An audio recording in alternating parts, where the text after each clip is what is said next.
diagnosticándole prostatitis aguda, además de crecimiento prostático, por lo que se inicia tratamiento a base de inmunoglobulina y consolación con mejoría parcial. Se agregan algunos síntomas como disuria, intermitencia durante los siguientes meses, por lo que fue referido para lograr el tratamiento quirúrgico. A la exploración física tenemos circuncidado, recurso retráctil, una presentada sin salidas infecciones, ambos testículos, incidimos sin alteraciones. El tacto rectal es una próstata de 50 gramos, aumentada de consistencia, móvil, dolorosa, eutérmica, no sospechosa, sino los laboratorios pues, sin alteraciones. Él cuenta con una historia de antígenos inicial, es el particular, es del 98.8. Posteriormente se hace un estudio 2 días, 3 días después, 49, después del tratamiento, se le hacen otros y los últimos que tenemos es el tratamiento después del tratamiento, se hace un procedimiento similar, es una cosa que se nos decía de 1690, transmisional 486, que corresponde al 59% de la orina residual. La próstata mide es de 47.16 una economicidad alterada por puntos hiperecóicos menores de 2 milímetros en la zona central y periférica. Se hace otro sonido, este ultrasonido reporta una próstata de 100 cc, igual un patrón meteorológico heterogéneo, la vejiga pre-270, proporcional 170, y este corresponde aproximadamente 72% de la orina residual. Y reportan en sí mismo un engrosamiento de la pared. Ya en nuestra unidad pues, se le realiza un ultrasonido abdominal, en donde se puede evidenciar unos riñón derecho sin alteraciones. Lo mismo que el riñón izquierdo. La vejiga, una vejiga 146 cc, una posfuncional de 75 cc, lo que corresponde a un 51% de orina residual, y la próstata la reportan como 40 gramos. También se le hace un ultrasonido transrectal, la cual, bueno, reporta un vaciamiento incompleto y datos de cistitis. Las vesículas seminales normales y la próstata de 39 gramos, un patrón heterogéneo, algunos patrones hiperecogénicos, y también como protocolo de estudios se está iniciando en la unidad resonancia magnética nuclear en caso de sospecha de cáncer de próstata.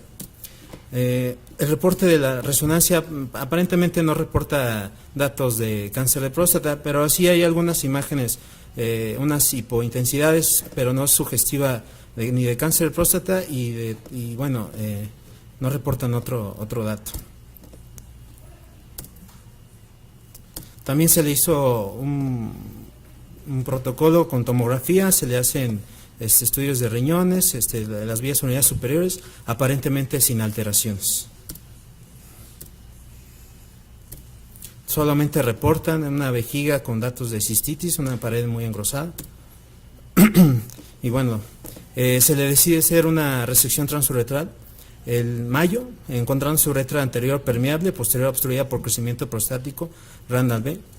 Lóbulos laterales contactantes al 100%, DBC de 2 centímetros, meatos ureterales ortotópicos, eyaculando orina clara, trabeculaciones y se resecan 43 gramos.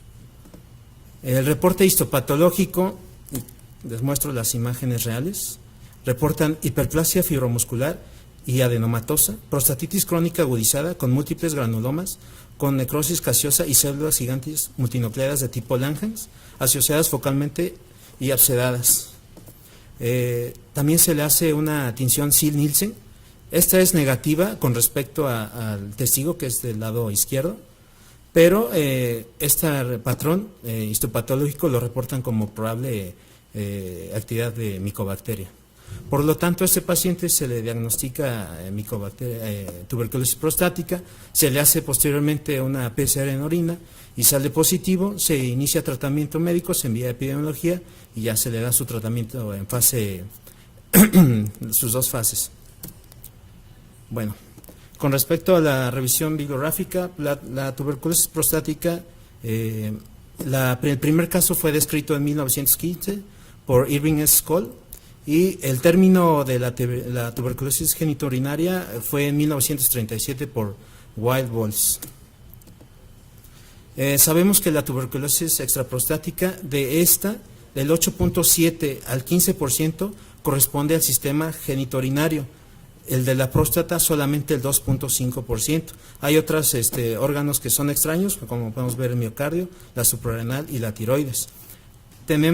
Hay pacientes que reportan que tienen tuberculosis pulmonar clínicamente activa y de estos tienen el 20% con tuberculosis genitourinaria, el 2 al 10% en países desarrollados y 15 a 20 en países en desarrollo. Pacientes que tuvieron compromiso pulmonar, se sabe que estos van a tener del 56 al 87% tuberculosis de vías urinarias, pero posteriormente en otros estudios de Camisán y Culchaveña reportan que aproximadamente, uno reporta 70, el otro 77%, que todos los pacientes que tuvieron tuberculosis, ya sea indistinto en qué zona, ellos van a tener tuberculosis genitourinaria. Entonces es una enfermedad que no se diagnostica a tiempo. Y Gupta reporta que es común y se encuentra generalmente incidentalmente después de una RTU.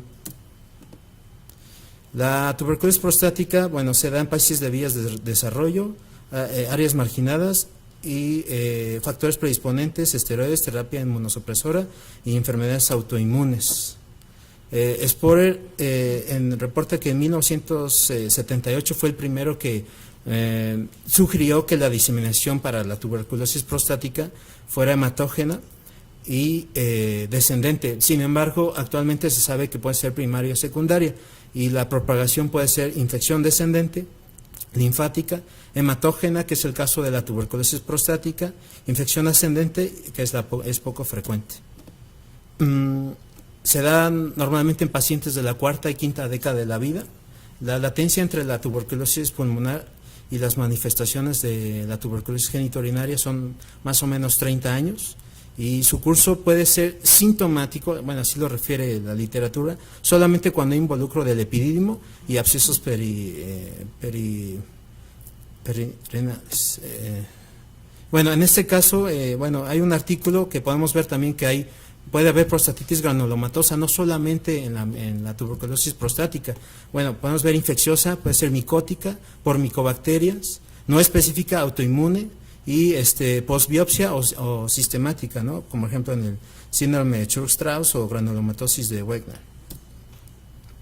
Y los síntomas urinarios, los más frecuentes son hematuria, poliaquiuria, nicturia, disminución del calibre y fuerza del chorro miccional, bujo y tenesmo. Y las manifestaciones extraprostáticas, que son comunes en las tuberculosis generales, es pérdida de peso, fiebre, anorexia y astenia. El diagnóstico. El tacto rectal no es muy sugestivo, ya que la glándula prostática puede deteriorarse e indurarse debido al cambio fibrótico. Entonces, tenemos pacientes que pueden tener antígeno elevado, próstatas induradas y lesiones sugestivas. Entonces, pueden orientarse al cáncer de próstata, pero puede ser una tuberculosis prostática. Los hallazgos ultrasonográficos, como reportan la serie de casos, vamos a ver con aumento de próstata con bordes irregulares, lesiones hipoecogénicas difusas dentro de la zona periférica de los lóbulos posteriores y laterales de la próstata. También podemos ver calcificaciones y aumento de la vascularidad, como podemos ver en esta imagen de este reporte de caso. Y la tomografía para la lesión prostática no es suficiente. Algunos reportan que se pueden ver múltiples lesiones al interior de la próstata, pero no solamente nos va a funcionar la tomografía para evidenciar alguna manifestación en otra, por ejemplo, riñones o ureteros. Y si tuvieran abscesos prostáticos secundaria a la tuberculosis prostática, nos van a decir qué tejidos están afectados circundantes, si existen fístulas o si estos mismos causan síndrome de Fournier. En cuanto a la resonancia magnética, es un estudio, según este artículo, las características de la tuberculosis prostática no se han descrito ampliamente. Se pueden ver unas masas quísticas hacia la periferia y ellos reportan que ven un signo de la piel de sandía, que son áreas radiadas de baja intensidad.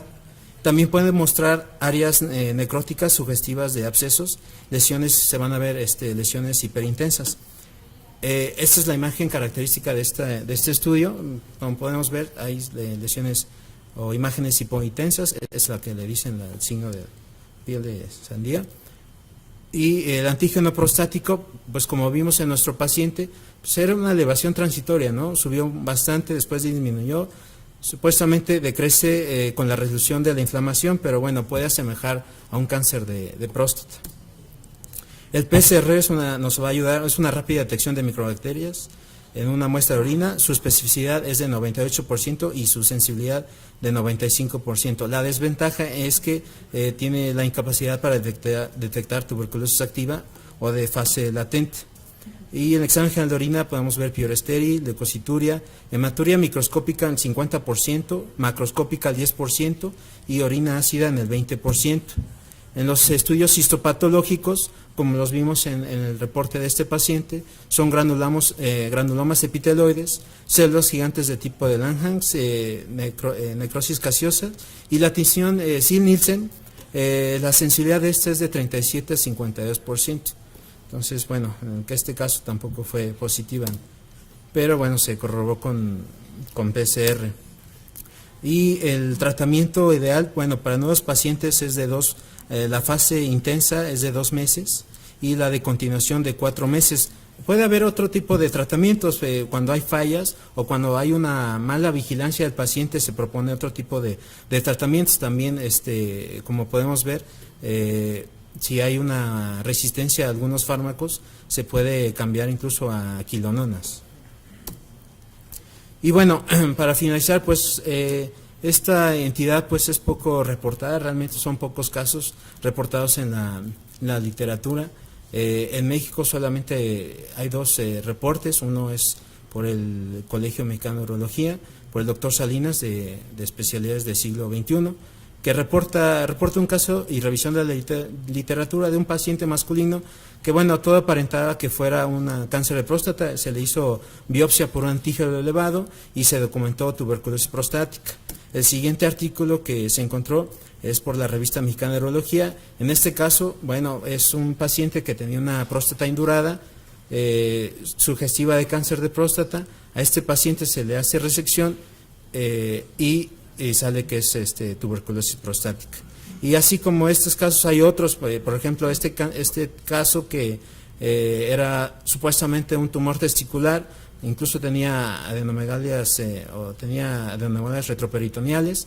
Se quita el testículo, se continúa el protocolo de estudio, se identifica que era una tuberculosis prostática y con el tratamiento pues disminuyen estas lesiones, ¿no? Pueden haber casos raros y bueno, la mayoría de los casos que encontramos en la literatura pues son los mismos, ¿no? Son casos que asemejan cáncer de próstata, pero resulta que fueron tuberculosis prostática. Como conclusión, el diagnóstico clínico es difícil, ya que asemeja diversas enfermedades como el carcinoma de próstata, prostatitis aguda o crónica. El diagnóstico definitivo debe hacerse con comprobación histopatológica. Al confirmarse el diagnóstico, debemos realizar estudios para determinar si la enfermedad es sistémica, secundaria a una enfermedad pulmonar o exclusiva del sistema genitourinario. Gracias.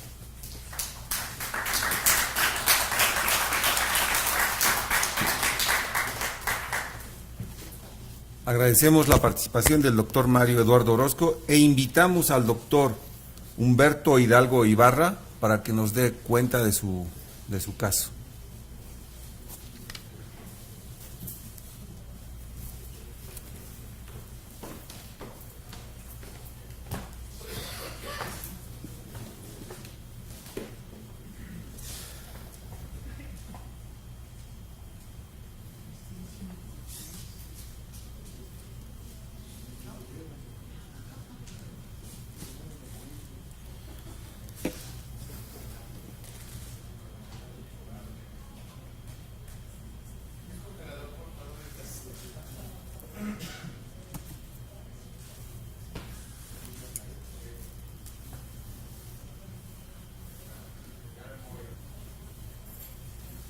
Yo le doy.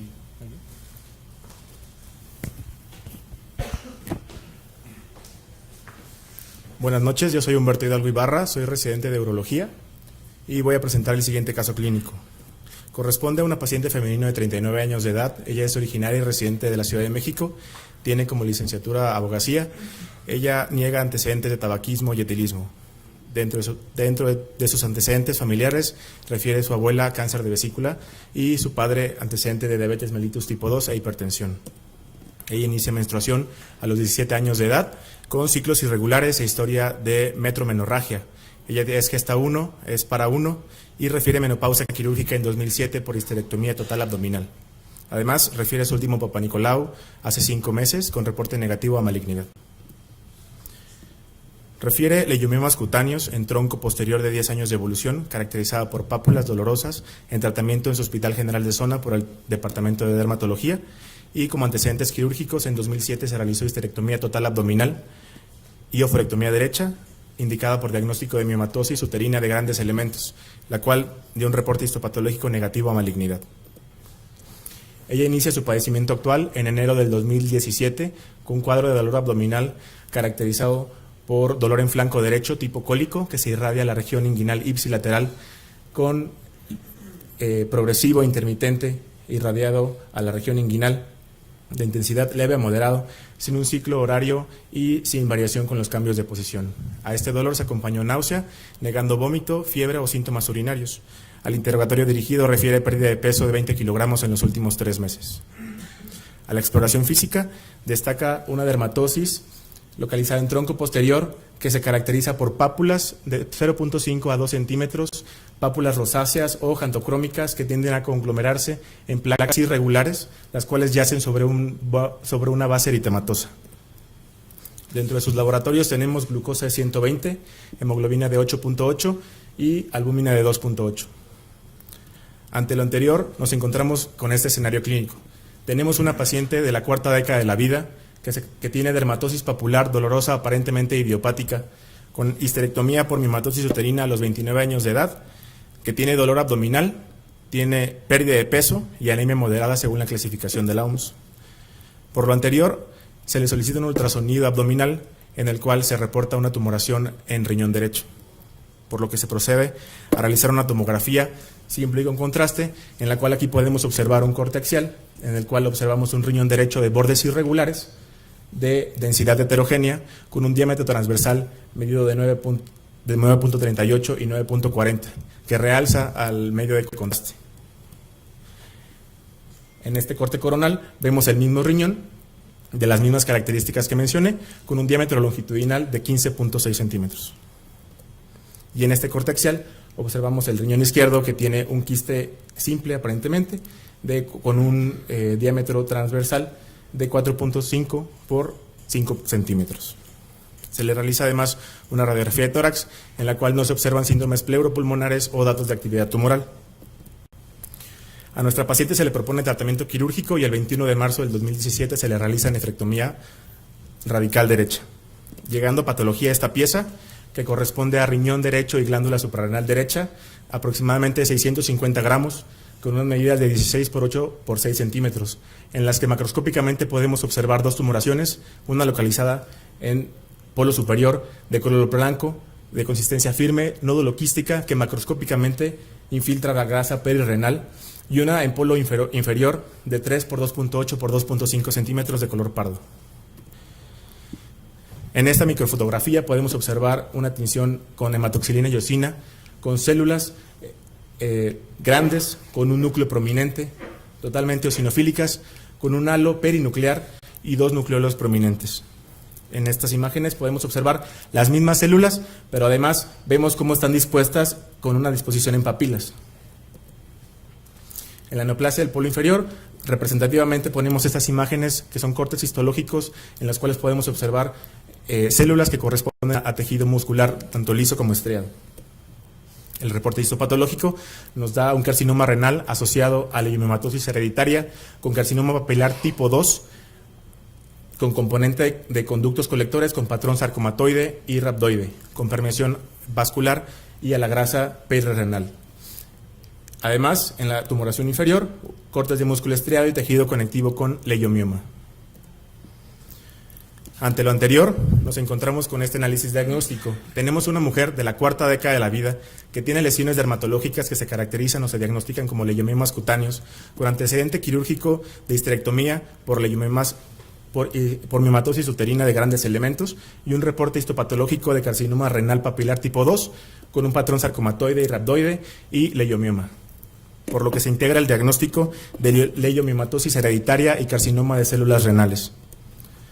El carcinoma de células renales es una enfermedad que aproximadamente se encuentra en el 3%, corresponde al 3% de las neoplasias malignas en el adulto. Generalmente tiene un pico de incidencia entre la sexta y séptima década de la vida, con un patrón 3-2 de hombres respecto a mujeres, y generalmente tiene un patrón esporádico. El 3% corresponde a un patrón familiar. En el 2001, la UNAM y colaboradores describen un síndrome de cáncer renal familiar, en el cual se caracteriza por leiomiomas cutáneos y uterinos, carcinoma papilar de células renales de tipo 2. Generalmente se presenta en la cuarta década de la vida, su prevalencia aún desconocida, pero se tiene reporte que aproximadamente se encuentran en el mundo 200 familias con esta enfermedad.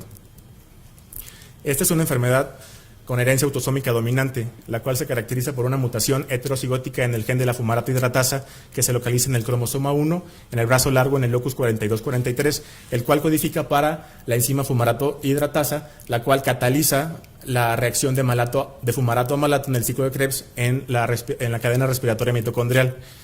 Al existir falla de esta enzima o la ausencia de esta enzima, se acumula fumarato dentro de las células en el citoplasma, lo cual cambia parcialmente el metabolismo de las células de aerobio a anaeróbico, activando la vía de la hipoxia y así alterando algunas actividades de proteínas dentro del citoplasma, dentro de las que se encuentran GLUT1, NRF2 y AMPK, lo cual se traduce en un aumento en la producción de factores de transcripción endotelial y vascular, lo cual es una hipótesis hasta el momento, por lo cual esta enfermedad puede causar tumorogénesis.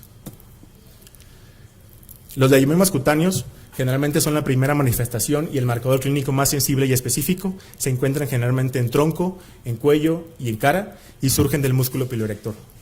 Se tienen reportes que pueden ser dolorosos, incluso con cambios de emociones y medio ambiente.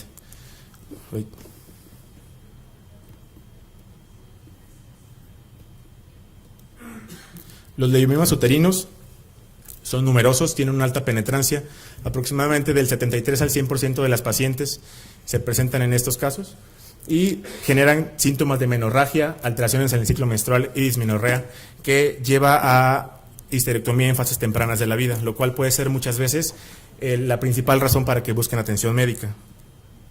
El cáncer renal en esta enfermedad tiene una baja penetrancia, afortunadamente, calculada en el 20%.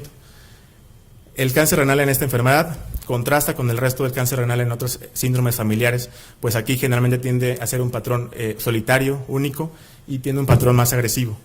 Se habla que hasta el 70% de los pacientes con esta enfermedad dentro de los próximos 5 años van a estar muertos. De los criterios diagnósticos, tenemos criterios diagnósticos mayores y menores. Nuestra paciente cumplía con el criterio mayor, múltiples leiomimas cutáneos, así como 2 de los menores, un carcinoma de células renales papilares tipo 2 antes de los 40 años y un leiomimas uterinos sintomáticos antes de los 40 años. El diagnóstico definitivo se realiza con una prueba molecular o genética que confirme una prueba positiva para la mutación de la fumarato hidratasa. Esto algunas veces no es posible realizarlo o se realiza pero no se documenta la alteración en la enzima, lo cual significa que puede que exista la enzima pero que esté funcionando menos del 60% de lo habitual en los fibroblastos. El diagnóstico diferencial de esta enfermedad lo tenemos que hacer con otras enfermedades de síndrome de cáncer renal familiar, dentro de las que destacan la enfermedad de von Hippel-Lindau, el síndrome de Birt-Haupt-Dubé y la esclerosis tuberosa.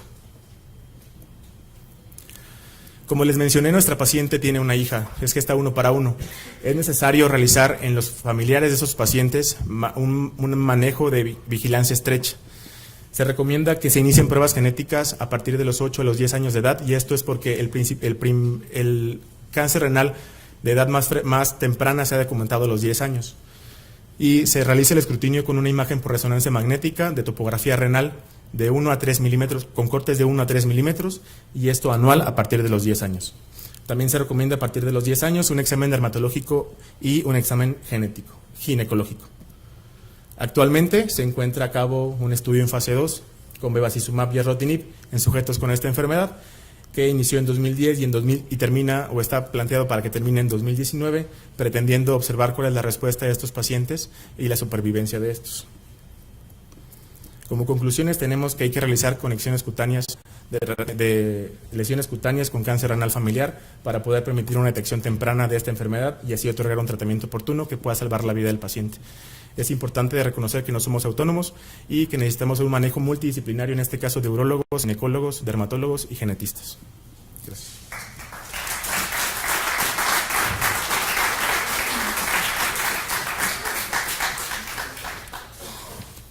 Agradecemos la participación del doctor Hidalgo e invitamos al doctor Emanuel Cortés Ceja para que nos dé cuenta de su trabajo.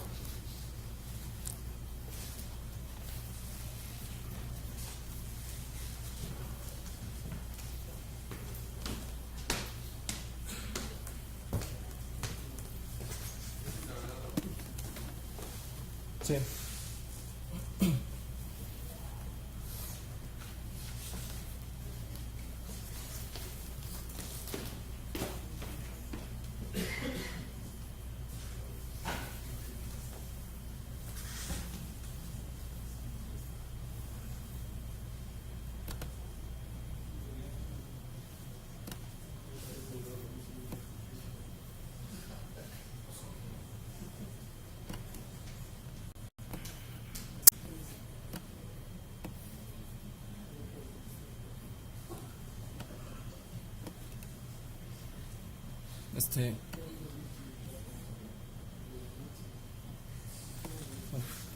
Muy buenas noches, soy Emanuel Cortés Ceja, residente de urología, y este es mi caso.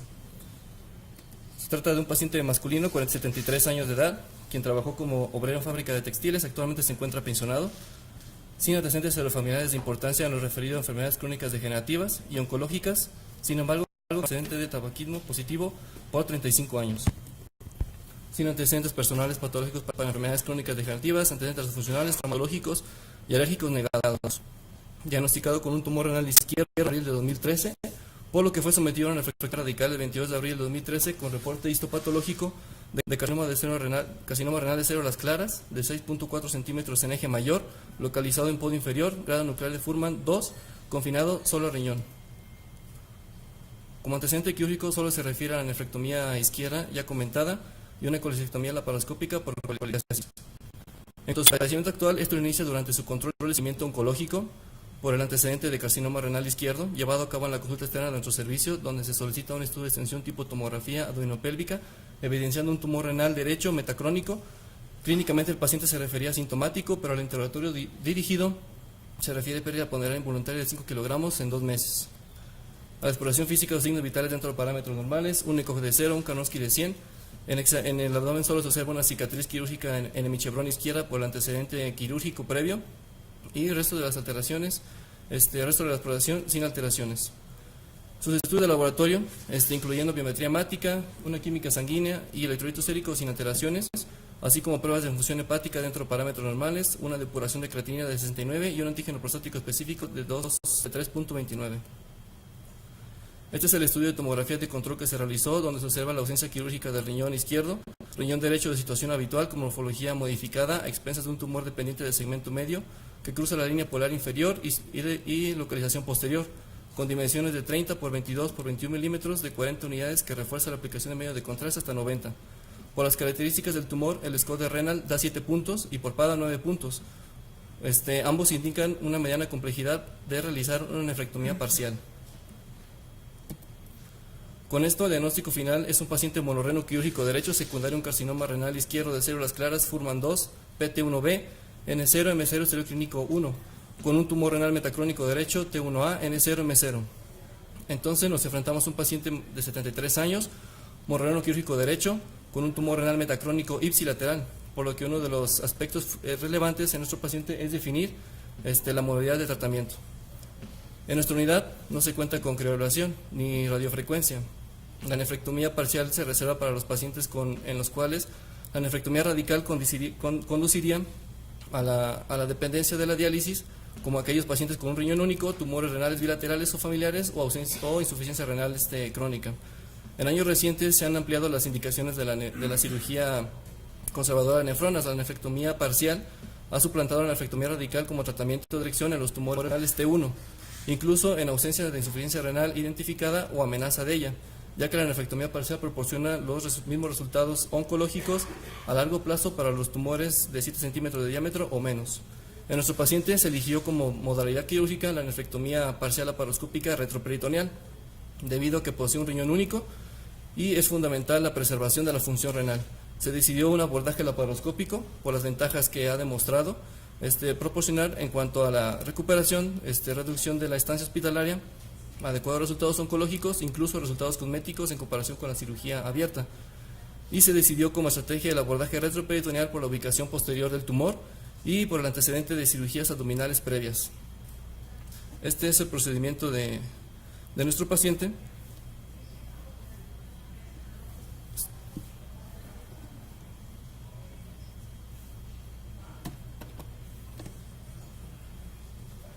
Y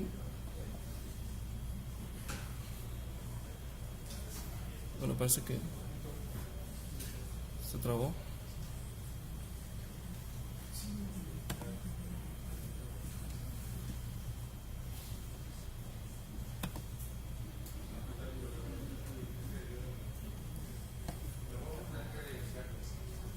Tampoco avanza aquí ya.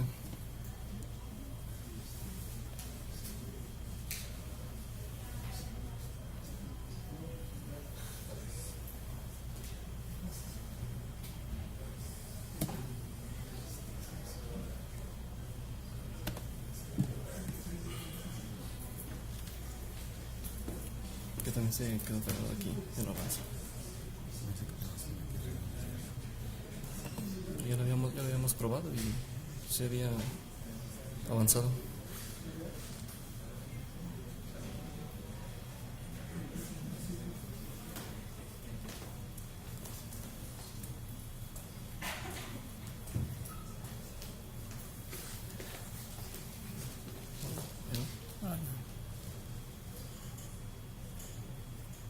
Pero ya había quedado, ¿no? Sí, ya había quedado entonces. Ahorita lo voy.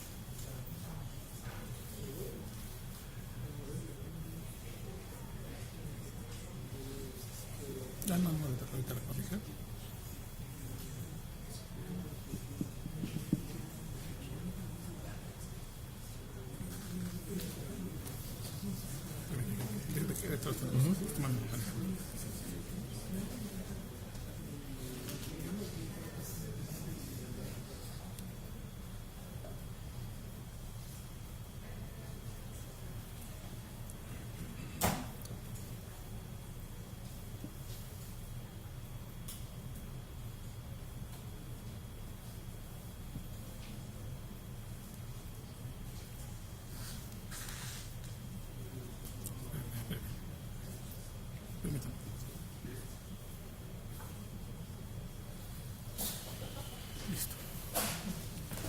Bueno, este es el procedimiento de nuestro paciente. Aquí podemos visualizar el ingreso al espacio retroperitoneal previamente realizado con el Space Maker.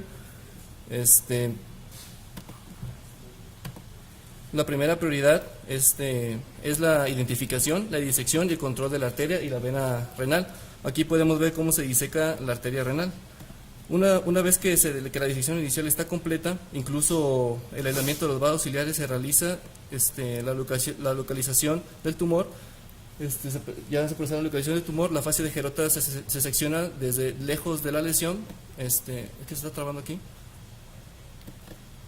Y finalmente, bueno, aquí ya tenemos el control vascular, donde se pinza para la arteria renal. Y se procede a la extirpación quirúrgica con tijeras frías. Utilizando una tijera monopolar, la cápsula puede ser marcada circunferencialmente alrededor del tumor.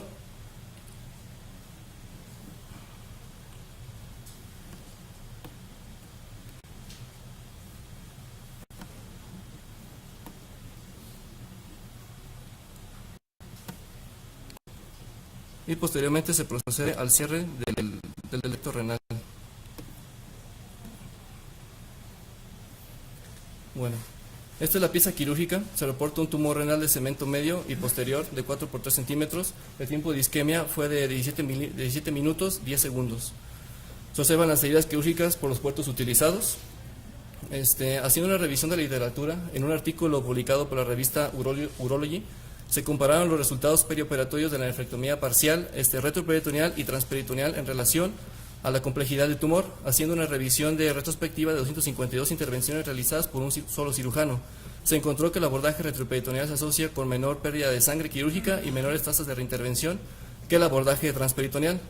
En pacientes seleccionados ofrece ventajas en cuanto al acceso de la vasculatura, en función de la localización de los tumores, menos manipulación de órganos abdominales y menos convalecencia. En la literatura podemos encontrar que es en China donde se realizan la mayoría de las publicaciones donde se compara la nefrectomía laparoscópica parcial transperitoneal versus retroperitoneal. En este artículo se hizo un metaanálisis para comparar la eficiencia y la seguridad de los enfoques transperitoneales con los enfoques retroperitoneales para el carcinoma de células renales. Se menciona que los argumentos a favor de la ruta transperitoneal son el mayor espacio de trabajo, lo que permite mayor angulación y maniobrabilidad con los instrumentos laparoscópicos y la orientación más acostumbrada por marcos anatómicos ya familiarizados. La lumboscópica, al evitar la movilización intestinal, parece proporcionar un acceso más directo al riñón y al renal. Los inconvenientes son las limitaciones espaciales, por el estrecho espacio de trabajo, la falta de visión y el riesgo de desorientación y causar una lesión inadvertida. Los resultados de este artículo mostraron que el abordaje retroperitoneal tuvo un tiempo de operación más corto, una pérdida de sangre estimada más baja y una duración de estancia hospitalaria más corta que la transperitoneal. Las tasas de complicaciones globales e intraoperatorias no fueron significativamente diferentes entre ambos abordajes.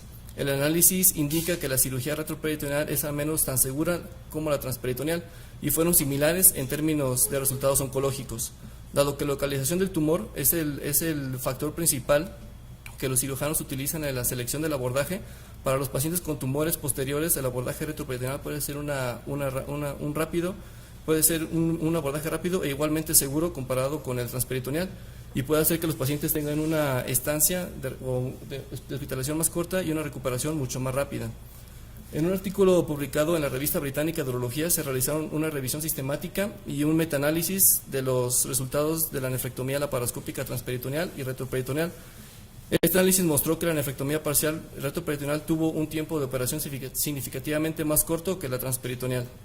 En lo referido a la nefrectomía parcial, el enfoque retroperitoneal se seleccionó principalmente para los tumores localizados posteriormente. Al evitar la movilización intestinal, el abordaje retroperitoneal parece proporcionar un acceso más directo al riñón, al hilo renal, disminuyendo así el tiempo de operación, y el tiempo de estancia hospitalaria fue también significativamente más corto. Y no se encontraron diferencias significativas en la pérdida de sangre estimada, tiempo de isquemia, nivel de creatinina sérica postoperatoria, tasa de complicaciones, tasa de conversión o tasa de margen quirúrgico positivo entre el abordaje retroperitoneal y el transperitoneal, concluyendo que el abordaje retroperitoneal es más rápido e igualmente seguro en comparación con el abordaje transperitoneal en pacientes apropiadamente seleccionados. En el posquirúrgico de nuestro paciente mostró una adecuada evolución, con inicio de la vía oral temprana, movilización al día siguiente de la cirugía, siendo egresado a los 2 días de operado. En la cita de revisión de nuestro paciente, a las 3 semanas de operado, sus estudios de laboratorio, incluyendo una biometría hemática, química sanguínea y electrolitos séricos, se muestran sin alteraciones, así como pruebas de función hepática dentro de parámetros normales y una depuración de creatinina de 61. La previa a su intervención era de 69 hasta el momento, logrando el objetivo fundamental de preservar la función renal. Actualmente se completó 1 mes de su intervención y se encuentra programado un estudio de imagen para su revisión. Este es el reporte histopatológico con carcinoma renal de células claras, Fuhrman 1 a 2, límite de sección quirúrgica libre de tumor. Como conclusiones, el abordaje retroperitoneal puede proporcionar un acceso más directo al riñón y evitar movilización intestinal para disminuir así el tiempo quirúrgico. Un abordaje retroperitoneal puede ser especialmente útil en pacientes con cirugía abdominal previa o radiación, ya que la convalecencia y la recuperación de la función intestinal no se prolongan en este enfoque. El abordaje transperitoneal se usó generalmente para lesiones anteriores, anterolaterales, y el retroperitoneal se utilizó generalmente para lesiones posteriores, posteromediales y posterolaterales. La nefrectomía parcial laparoscópica retroperitoneal se puede realizar con seguridad y eficacia en pacientes seleccionados con tumores en un riñón único, debido a que su mínima invasión, disección clara, menos hemorragia y recuperación rápida se pueden ver favorecidas. Muchas gracias.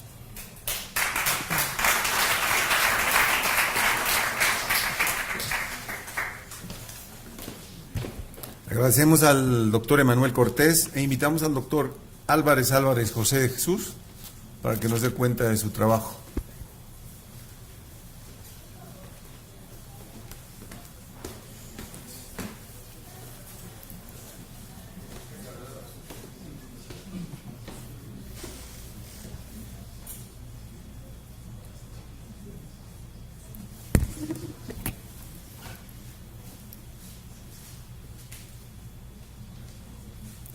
Buenas noches, mi nombre es Jesús Álvarez y presento el siguiente caso. Presentamos un masculino de iniciales LMR, 68 años, originario y residente de esta ciudad, escolaridad medio superior, supervisor de taller textil, grupo IRH O positivo. Como antecedentes serofamiliares, sin importancia para el padecimiento actual, casado, católico, tabaquismo con un índice tabáquico de 19 paquetes año, etilismo positivo. El paciente es diabético y cursa con artritis reumatoide en control en su unidad, glaucoma de ángulo abierto, el cual ha meritado múltiples tratamientos quirúrgicos, catarata bilateral, la cual ha meritado un procedimiento quirúrgico para cada ojo, y crecimiento prostático obstructivo de 1 año de diagnóstico, actualmente con adecuada respuesta clínica en tratamiento con tamsulosina. Como antecedentes quirúrgicos, únicamente tiene una ureteroscopía semirrígida derecha, una pielografía ascendente y una colocación de catéter JJ, la cual se realizó el 24 de marzo del 2017. Él inició hace 8 meses con dolor tipo cólico, localizado a región dorsolumbar del lado derecho, de inicio insidioso, de moderada intensidad, el cual se irradiaba a flanco y fosa ilíaca ipsilateral, asociado a sintomatología urinaria irritativa caracterizada por poliuria, tenesmo vesical y disuria. El paciente presenta hace 4 meses un empeoramiento de su cuadro, presentando fiebre hasta 38 grados centígrados, motivo por el cual acude a su Hospital General de Zona, en el cual se realizan estudios de laboratorio y estudios de gabinete, donde se documenta una infección de vías urinarias, una ureterectasia severa del lado derecho y una litiasis renal acompañante. Por lo cual se decide hacer un abordaje endoscópico, en el cual se le realiza una pielografía ascendente, donde se documenta una ureterectasia derecha severa, así como una imagen sugestiva de un rizo ureteral derecho de alrededor de 90 grados. En cuanto a sus estudios de laboratorio, únicamente se documenta un examen general de orina con alteraciones sugestivas de infección y un urocultivo sin desarrollo bacteriano. Cuanto a los estudios de imagen, en el control postquirúrgico se documenta el 12 de julio del 2017 una imagen radiopaca de 1.1 por 1.1 en topografía renal derecha, sugestiva del hito, y una imagen, un catéter JJ con una disposición anormal. Podemos observar la disposición esperada del catéter JJ, señalada con la línea en rojo. Posteriormente,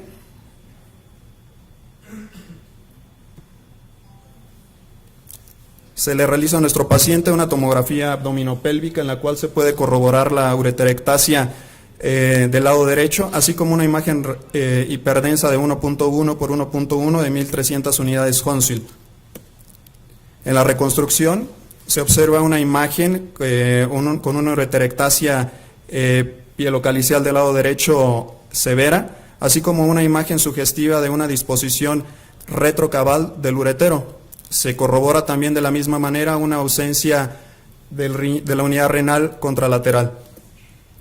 ¿A qué nos enfrentamos hasta este momento? Es un masculino con un diagnóstico previo a un crecimiento prostático obstructivo, en el cual acude por dolor dorsolumbar del lado derecho, donde se documenta una infección de vías urinarias, una litiasis renal del mismo lado y una genesia renal izquierda, así como una imagen sugestiva en la reconstrucción tomográfica de un uréter retrocavo. ¿Qué diagnóstico tiene hasta este momento nuestro paciente? Un monorreno derecho, una litiasis renal y un uréter retrocavo. Para esto, ¿cuáles son las opciones de tratamiento que ofrecemos en nuestro paciente? Las opciones que generalmente se dan en el diagnóstico de uréter retrocavo van a depender de la sintomatología de nuestro paciente, en el cual, cuando hay ausencia de la misma, se prefiere la observación y la vigilancia estrecha del paciente.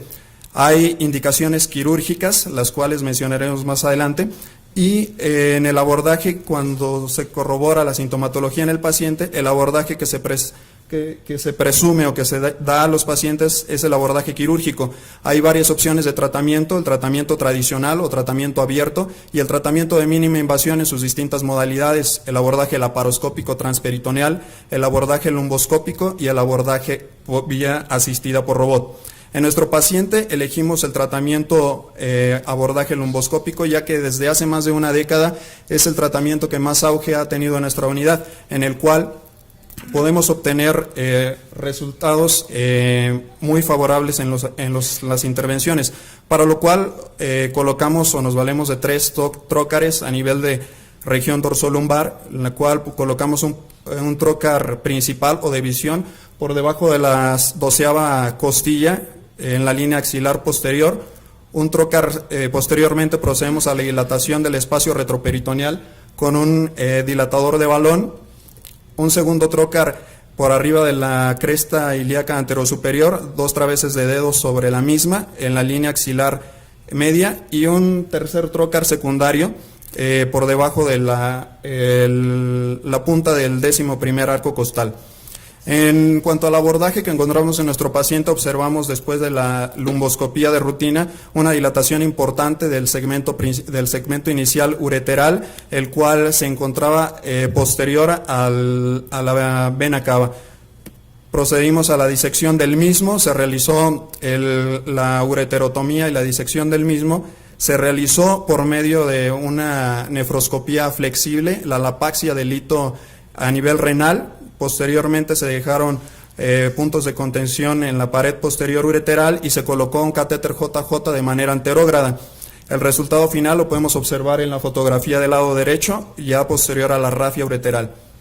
Nuestro paciente presentó una adecuada evolución clínica. En el posquirúrgico, un día posterior a la intervención, se tomó un control radiográfico en el cual se puede observar un catéter JJ en adecuada posición, en una disposición muy distinta a la radiografía inicial, ya sin la imagen radiopaca inicial. Bueno, en cuanto a la revisión bibliográfica, encontramos que el ureter retrocavo es una alteración de origen embriológico, en la cual la vena cava inferior se desarrolla de manera anormal. Tiene una incidencia de un caso por cada 1000 nacimientos.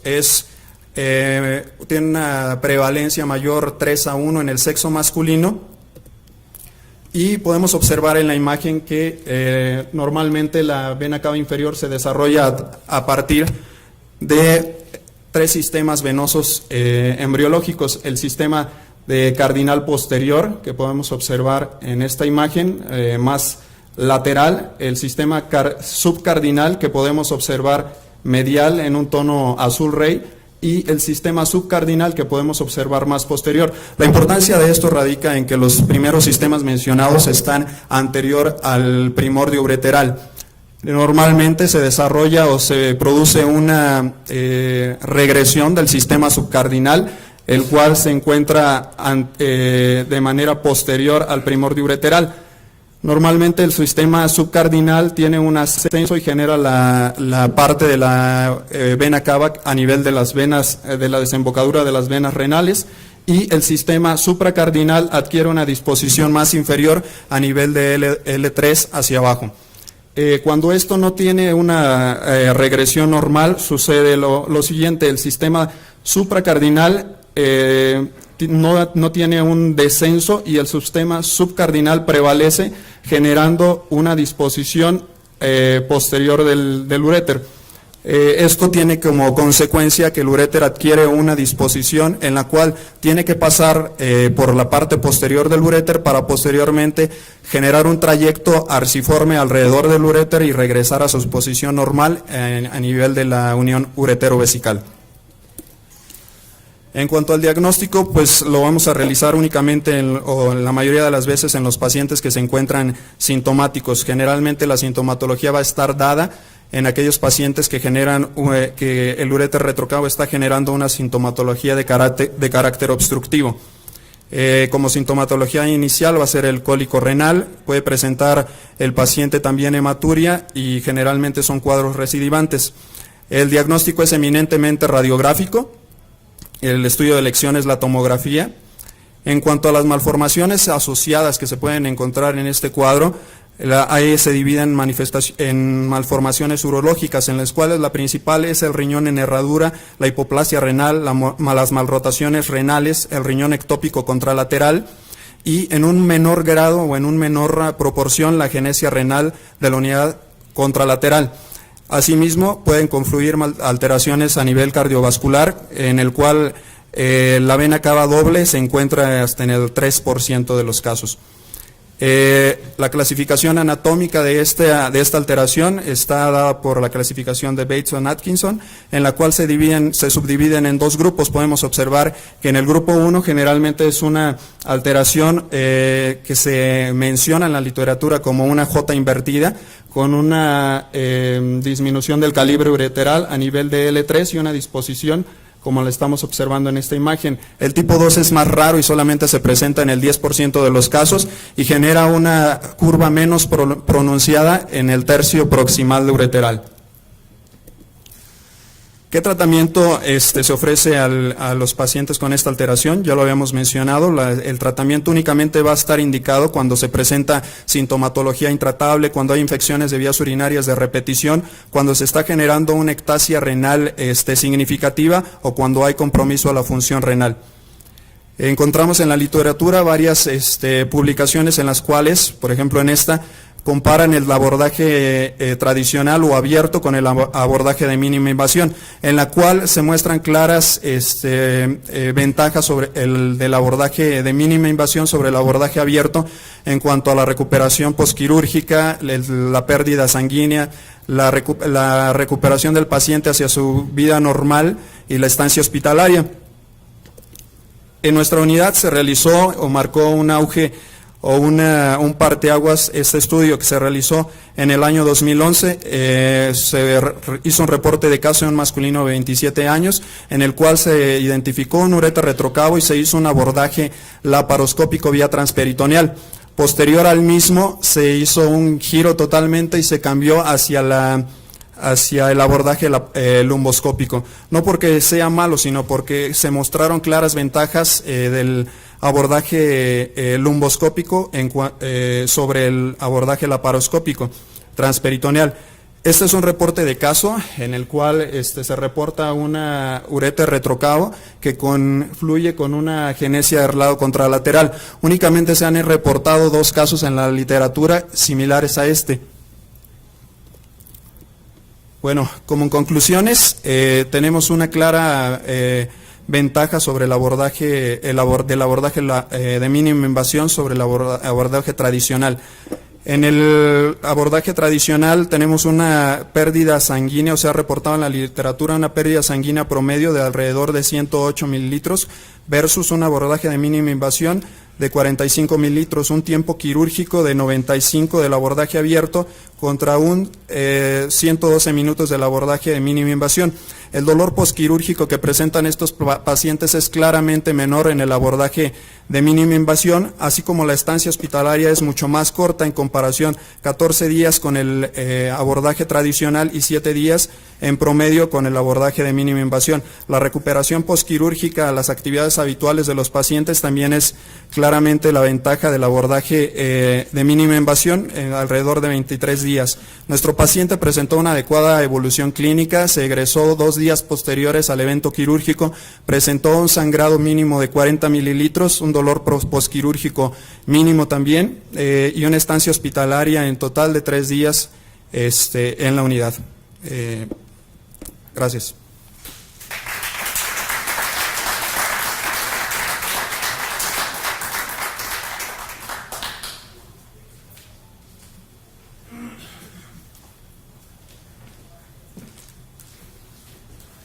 Bueno, pues a continuación sigue la sesión que nos ocupa el día de hoy, la sesión académica, las nuevas formas en la legislación mexicana para el ejercicio médico, por la doctora Alejandra Romo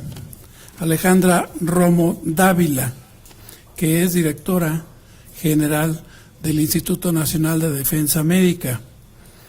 y el doctor Víctor Hugo Córdoba, expresidente del Colegio de Medicina Interna de México, egresado del Centro Médico Nacional, actual secretario del Consejo Nacional Mexicano de Medicina Interna. Sí, es tan amable, doctor.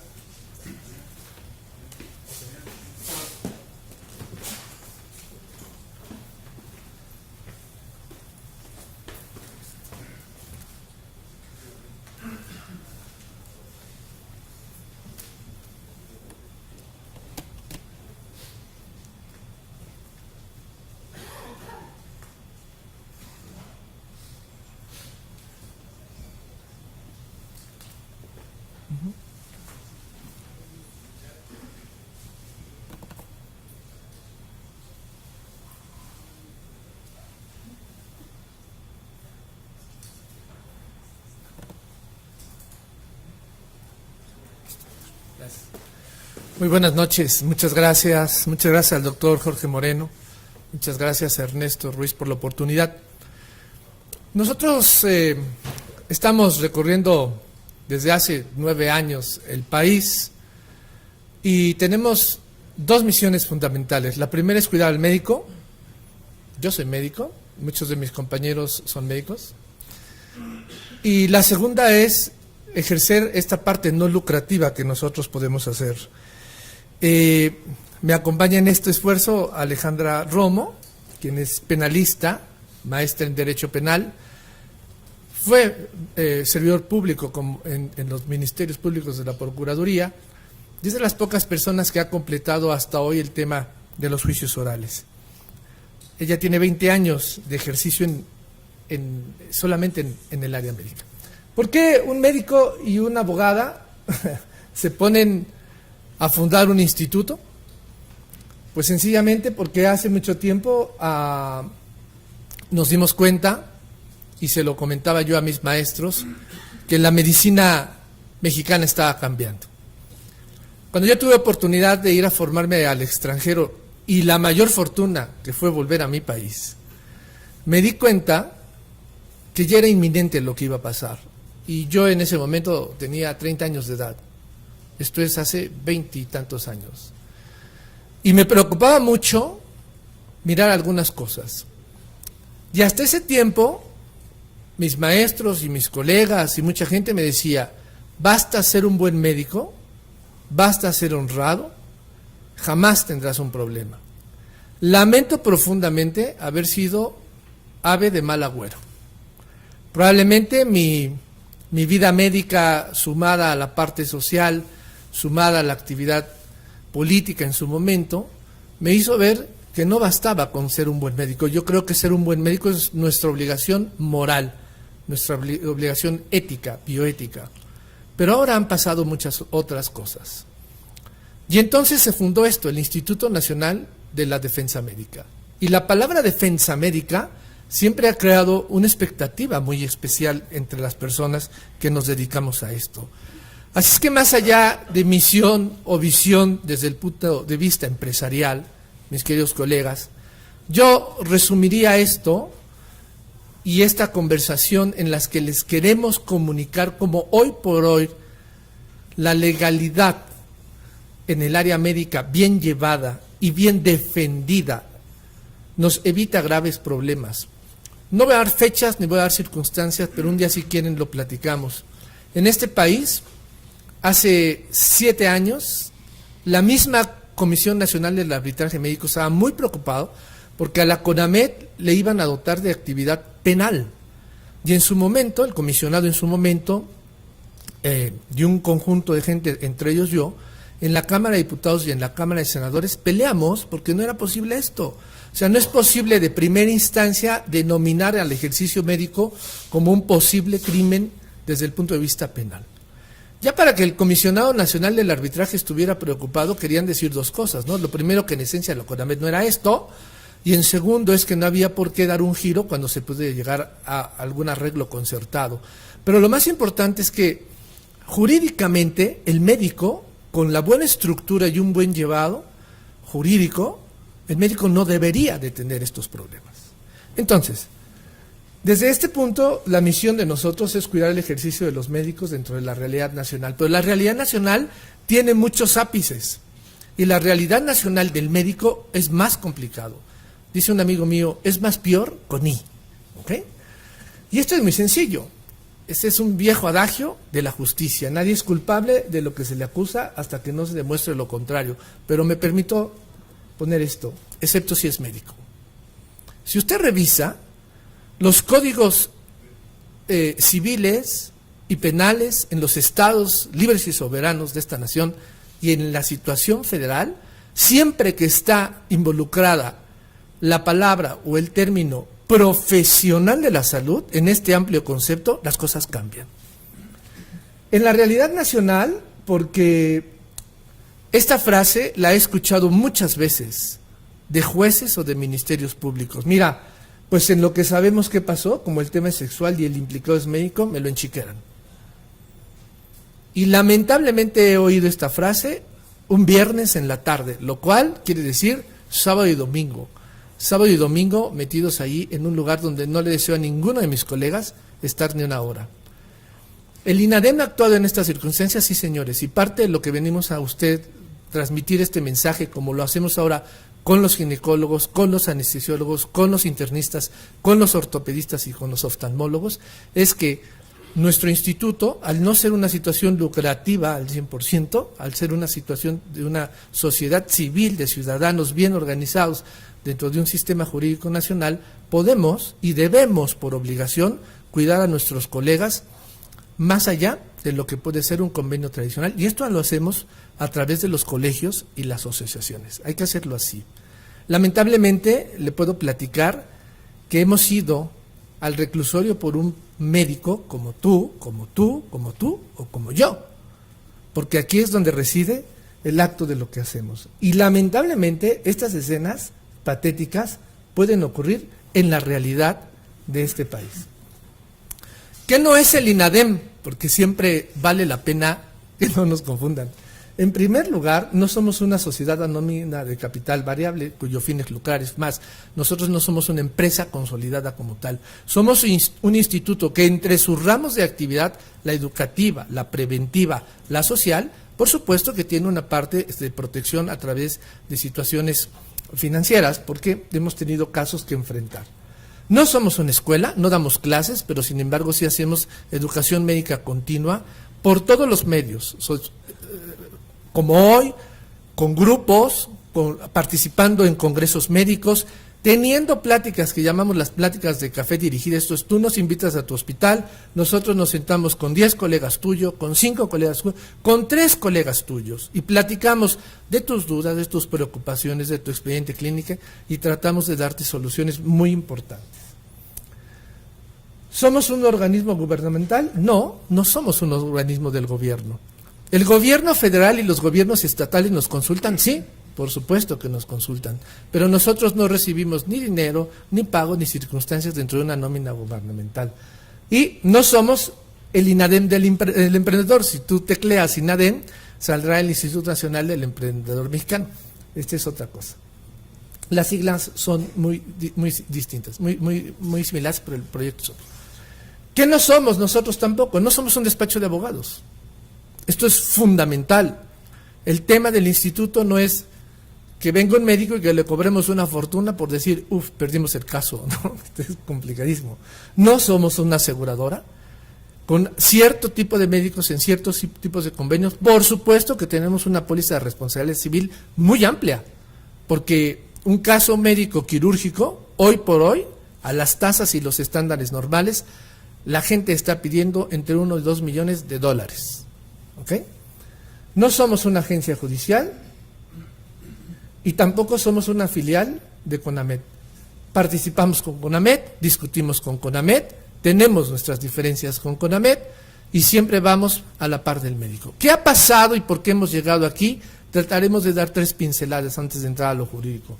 Lo primero, pues nuestros tiempos son bien distintos en relación al médico con sus pacientes. Ustedes recordarán algunas imágenes de estas, de una película impresionante que fue de lo que hizo Parteaguas.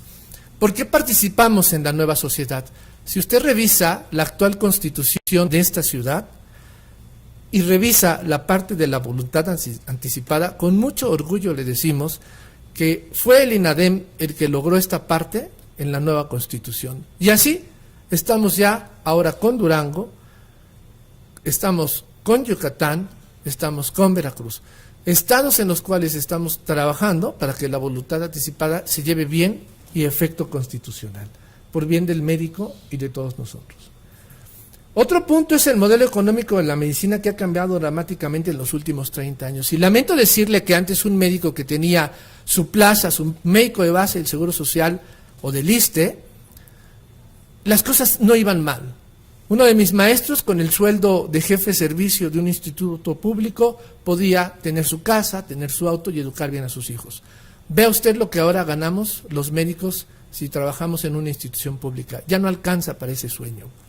La otra circunstancia es que los médicos empezamos muy tarde. Si usted se recuerda, cuando estaba en la preparatoria y pasó a la licenciatura, sus compañeros de la preparatoria que fueron a Derecho, a Economía, a Contaduría, cuando usted era interno, ya tenían su DEPA, ya tenían su coche, y usted tenía su beca interno, ¿no? Y sus guardias ABC. El mundo es diferente. Pero le voy a decir cuál es lo peor. Este dato es un trabajo publicado y escrito por la OCDE, en el que hemos participado desde hace mucho tiempo, desde el punto de vista del IPADE. Este dato que les doy es la inversión de la iniciativa privada en salud en México. Estamos aquí en un hospital, que es un hospital de iniciativa privada universitario, el Hospital Ángeles Metropolitano. Vea usted este dato. En 1970, voy a tratar de traducirlo, en 1970, 12.3% del dinero global en la salud en México era de la iniciativa privada. Para el año 2009 estábamos en el 41%, pero ve usted este dato de la OCDE, del 2009 al 2014, 53% del dinero de la salud en este país proviene de inversionistas privados. Por lo tanto, los médicos jugamos un papel totalmente distinto. La compañía aseguradora ha ido por delante de nosotros. Este dato del 53% es el fracaso rotundo del Sistema Nacional de Salud, porque quiere decir que más de la mitad del dinero de la salud de este pueblo proviene de la iniciativa privada. Y si abrimos ese 53%, le debo decir que de ese 53%, el 0.7%, o sea, ni el 1%, el 0.7% son inversores médicos. El resto son muebleros, chocolateros, banqueros, no son médicos. Por lo tanto, la visión no es del médico. Y de ese 0.7% de inversionistas que sí somos médicos, la mayoría son médicos generales. La visión es distinta. Y de ese 0.7%, existe solamente 5 empresarios en este país, médicos, que poseen más de 2 empresas privadas. Y uno de ellos ha logrado una empresa de 200 millones de euros. ¿Se imagina entonces cuál es la lectura? Bueno, la lectura es súper compleja.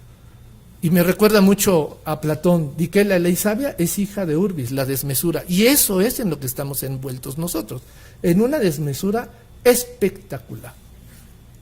Voy a concluir con una reflexión muy importante desde el punto de vista de la bioética, la equidad. Bueno, hablamos mucho de la equidad, defendemos mucho al paciente y a veces nos ponemos a favor de que todo esto vaya en contra de nosotros. Déjenme decirles que tan igual es la persona como el enfermo como su familia, pero por supuesto también es el médico. Esta relación que nos ha sostenido desde principios de los siglos está en peligro porque ahora dependemos de un tercer pagador. Y a partir de 3 años, esos terceros pagadores van a poder seleccionar en su lista de médicos que atienden en un hospital, los médicos que firmen contratos exclusivamente a los tabuladores de ellos, sin poder ejercer medicina privada diferente. Si no lo frenamos, esto va a ser muy, muy complicado. Otro extremo somos nosotros mismos. Muchos casos que hemos analizado, el peor juez y el peor crítico es otro médico. El problema es que lo escribe. Y hemos visto que se van al reclusorio varios colegas porque hubo un colega que dijo, así no se hacen las cosas, se hacen como yo, y lo escriben. Otro tema muy importante es que a los médicos se supone que nos están defendiendo abogados. Abogados que ahora se dedican, y médicos que están en esos negocios, que se dedican exclusivamente a demandar médicos. Nosotros hemos tenido enfrentamientos con un abogado muy famoso, que ahora ha sacado una fortuna, lleva más de 50 casos, busca casos selectos en hospitales de alto nivel y va contra el médico. Y la otra situación, doctores queridos, es que los médicos perdonamos mucho los honorarios. No está mal cobrar, no es delito cobrar, hay que cobrar con transparencia y con equidad, pero no es delito cobrar. Y déjeme decirle, doctor, que no cobrar no le quita la responsabilidad. No le quita la responsabilidad. Y cada día es más complicado. Nosotros creemos que la norma oficial del expediente médico tiene que ir a la realidad y por eso estamos luchando. Si nos ven en redes sociales, estamos luchando por modificar muchas normas. Porque si usted lee la norma del expediente clínico, parecería que si tiene una urgencia en quirófano, tendría que gastar más tiempo estando escribiendo lo que está pasando que en operar al paciente o en sacarlo de paro. Esto es una irrealidad. La otra es incorporar esta temática a los planes de estudio. Ya se empieza a lograr, es cierto.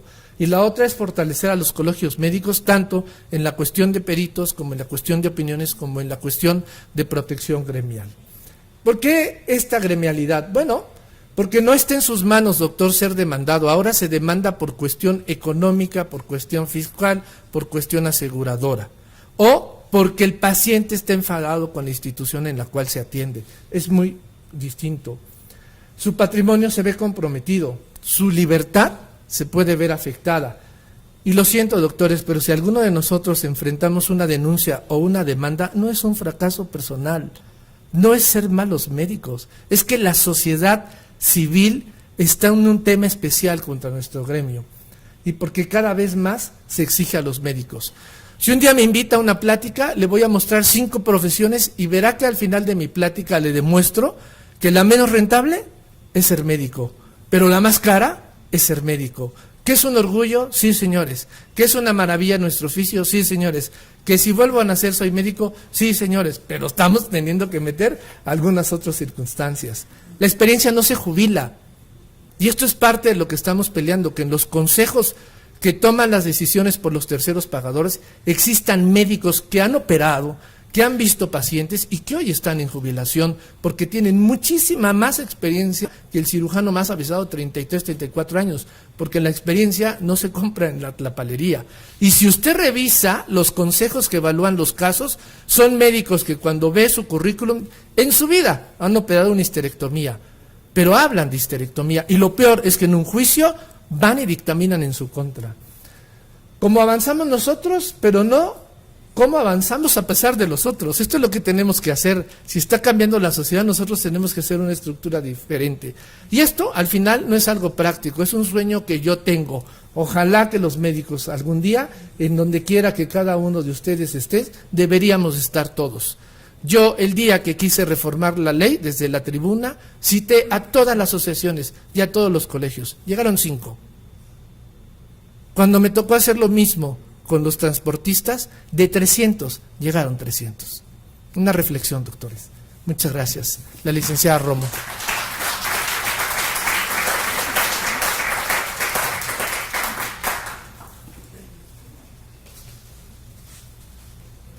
¿Cuál es la tuya? ¿Esta? ¿Esta? Ahí me la ponen, ¿no? ¿Cómo están? Muy buenas noches. Pues un gusto, como siempre, estar aquí, tanto en este hospital que nos ha abierto las puertas infinidad de veces, como en un gremio donde veo muchos jóvenes. Es interesante que el médico regularmente no se preocupa por este tipo de aspectos. Hay una frase de Cicerón con la que me gusta iniciar esta conferencia que dice: el hombre condena cuando no entiende. Efectivamente, a usted lo va a juzgar un ministerio público que resulta que es abogado, no es médico. Un juez que resulta que es abogado, no médico, y por ende desconoce lo que es un choque anafiláctico. Es importante que reflexionen, porque muchas veces se paran y me dicen, licenciada Romo, nosotros quisiéramos ser juzgados por un igual, quisiéramos ser juzgados por alguien que tuviera nuestros conocimientos. ¿Ustedes realmente creen que les convenga ser juzgados por un igual?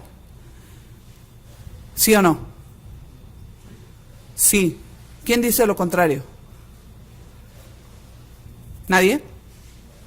Imagínense si va a ser juzgado por un igual en un México en el que el peor enemigo del médico es otro médico.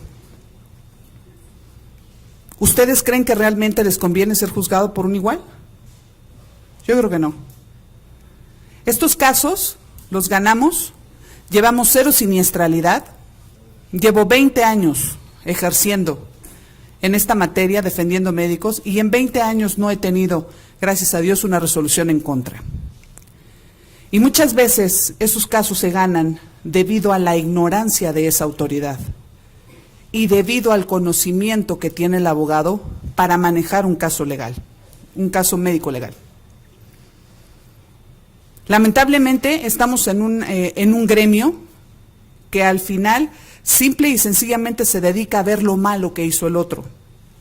Tan es así que un 85% de las demandas en contra de ustedes son asusadas y son instigadas por otro médico. No es tanto por lo que piensa el paciente, sino que ven a otro médico y el médico dice, ¿cómo es posible? ¿Pero quién te hizo esto? No, es que es un carnicero. Yo hubiera optado por un tratamiento convencional. Y al final, el paciente cree con ese argumento que puede obtener un beneficio económico. Hoy en día estamos en un mundo en el que las redes sociales juegan un papel determinante. Con un teléfono le pueden estar grabando y si usted le cayó mal al paciente, el paciente va a subir un post o va a aventar un Twitter donde diga que usted incurrió en una negligencia médica. Los medios masivos de comunicación hoy en día, no sé si se están dando cuenta del desprestigio que hay en medios masivos de comunicación al gremio médico. ¿Se han dado cuenta que todo es negligencia? ¿Saben por qué? Por la reforma de salud. Porque para el 2018 debe de estar ya implementada esa reforma. Esa universalidad en el sistema de salud ya debe estar funcionando para el 2018. Y ustedes que están en el nivel privado, ¿creen que les va a beneficiar la reforma en materia de salud? No, señores, porque ahora la medicina privada se va a tener que abaratar. Porque si hoy en día el hecho de que un banco o una aseguradora tase el arancel de lo que usted debe cobrar, con la reforma de salud se va a homogenizar ese arancel. ¿Ustedes creen que es justo que a un anestesiólogo se le diga, por un bloqueo te pago 300 pesos? ¿Y los 3 años que hizo de residencia? ¿Que a un ginecólogo se le diga que por una histerectomía le pagan 1,500 pesos? Si quieres, porque así te lo dicen, pues si quieres, porque si no aquí tengo una lista de médicos recién egresados que sí van a aceptar los 1,500 pesos. Y me pasó en anestesia. Me pasó con la Federación de Colegios de Anestesiología.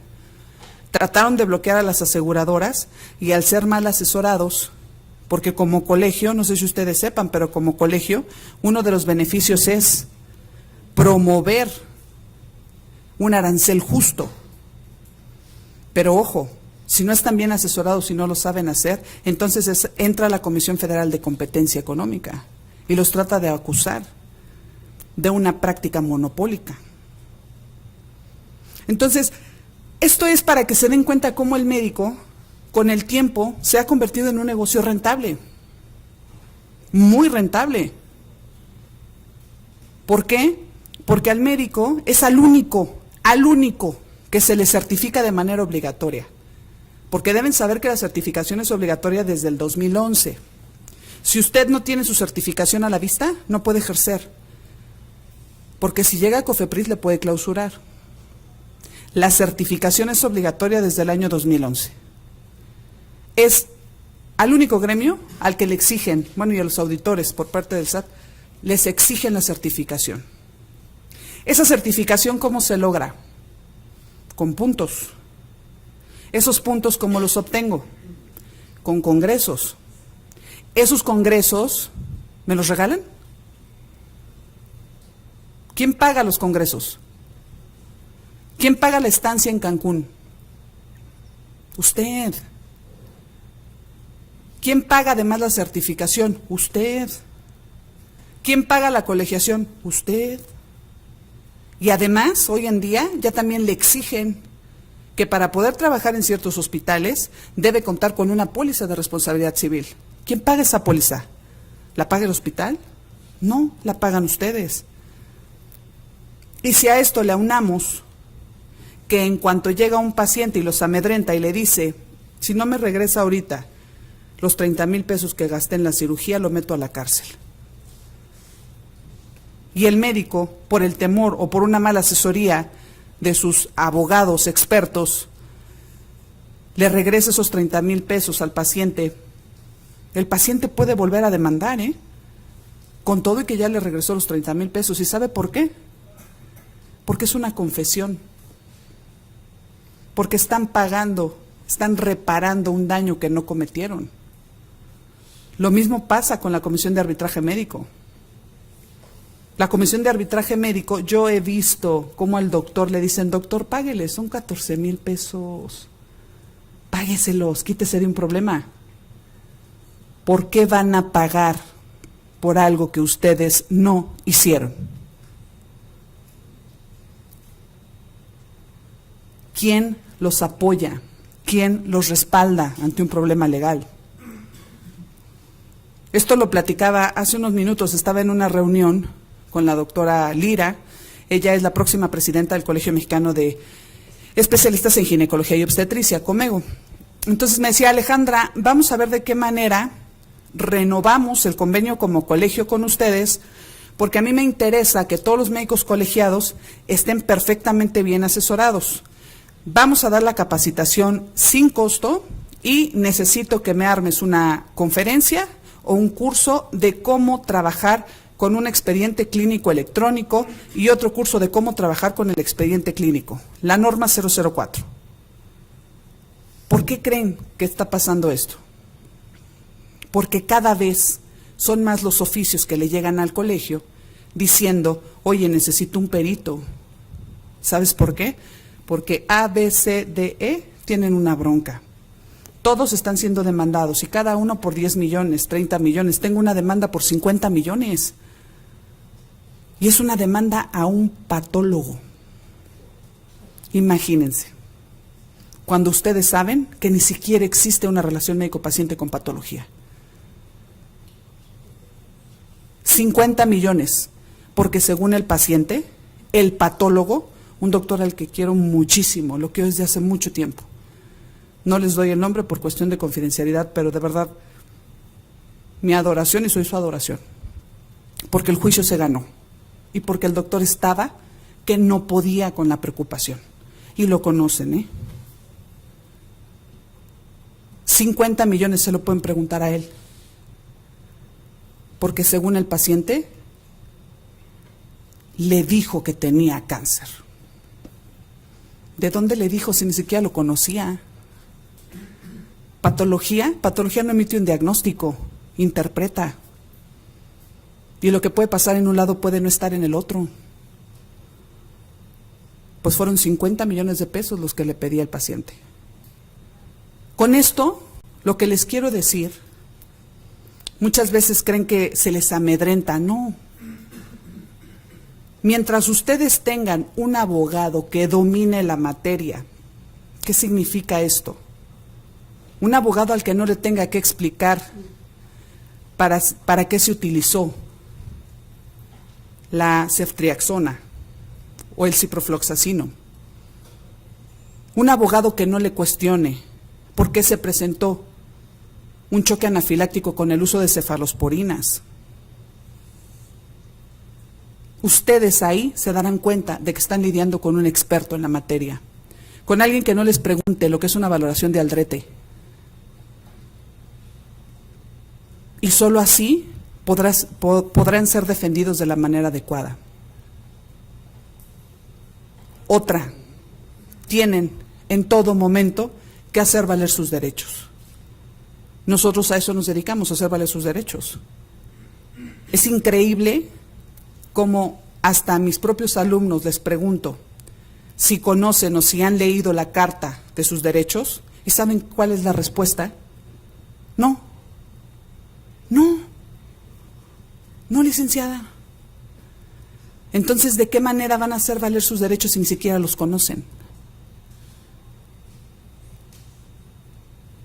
¿De qué manera van a hacer o a evitar una demanda cuando, con todo respeto, y me conocen perfectamente bien en este hospital, y me conocen a nivel directivo en este hospital, y lo mismo digo, aquí y afuera? ¿Cuántas veces han sabido que en los hospitales realmente se les apoya? Nunca. ¿Cuántas veces a nivel institucional el sindicato, que se supone que ve por ustedes, cuántas veces los deja tirados en una comparecencia? Siempre. ¿Cuántas veces el propio seguro institucional avienta al doctor porque es el hilo más delgado del sistema de salud? ¿Quieren saber cuántos casos llevo así? Todo lo que les digo está documentado, todo. Y les puedo comprobar que el hospital y la institución jamás le van a apoyar. Porque primero se salvan ellos.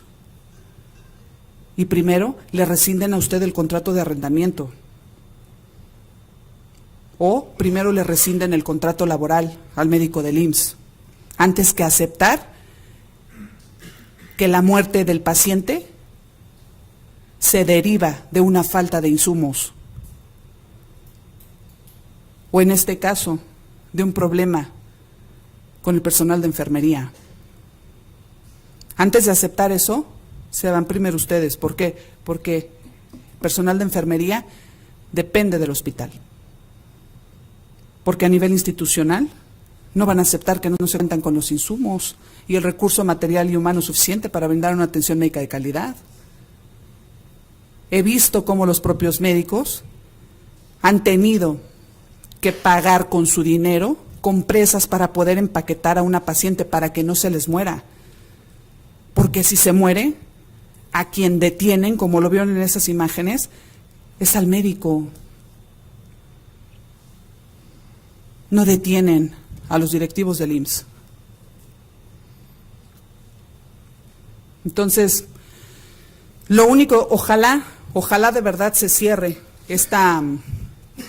este convenio de colaboración entre el colegio y la organización que represento. Ojalá, porque se podrán dar cuenta de todos los beneficios que conlleva el ser un médico afiliado a INADEM. No me resta más que decir que lamentablemente, ahorita lo platicaba, sé que existe la SMU, sé que existe el colegio. Qué triste que no estén unidos. Y esto no me pasa nada más en urología, esto me pasó en ortopedia, cuando se formó AMOT. Hubo una separación, hubo un rompimiento, se forma AMOT y se forma la Sociedad Mexicana de Ortopedia, sociedad que yo en lo personal posteriormente convierto en Colegio Mexicano de Ortopedia con el doctor Félix Enrique Villalobos. Es lamentable, porque si supieran todo lo que podrían lograr estando unidos, si supieran todo lo que podrían hacer a través de un colegio, por los beneficios que maneja la ley reglamentaria, la ley de profesiones, créame, probablemente ahorita no, ahorita son indiferentes, en cierto modo hasta apáticos, ¿no? Decir, viene una abogada a enseñarme a mí cómo llenar un expediente clínico, por favor. Sí, yo le enseño cómo llenar un expediente clínico porque no saben hacerlo. Porque a los médicos no les gusta leer las cuestiones que tienen que ver con derecho. Pero créame que esa apatía que tiene ahorita, lamentablemente, cuando su compañero está siendo privado de su libertad, es cuando entienden que tuvieron la oportunidad de ayudarlo y no lo hicieron. Yo concluyo, reitero, refrendando mi compromiso con el gremio médico. Llevo 20 años en esto y repito, gracias a Dios, no ha habido una sentencia en contra. Yo siempre digo que es gracias a Dios, no es porque yo sea muy picuda, pero créame, hay una frase de la Divina Comedia que dice: el rincón más tortuoso del infierno es para aquellos que en tiempo de crisis no vieron por sus iguales. Mientras usted no entienda que no puede seguir siendo su propio enemigo, mientras ustedes no valoren la residencia. ¿Alguno de ustedes sabe aquí lo que es el Urolounge? ¿No saben lo que es el Urolounge? Se los platico,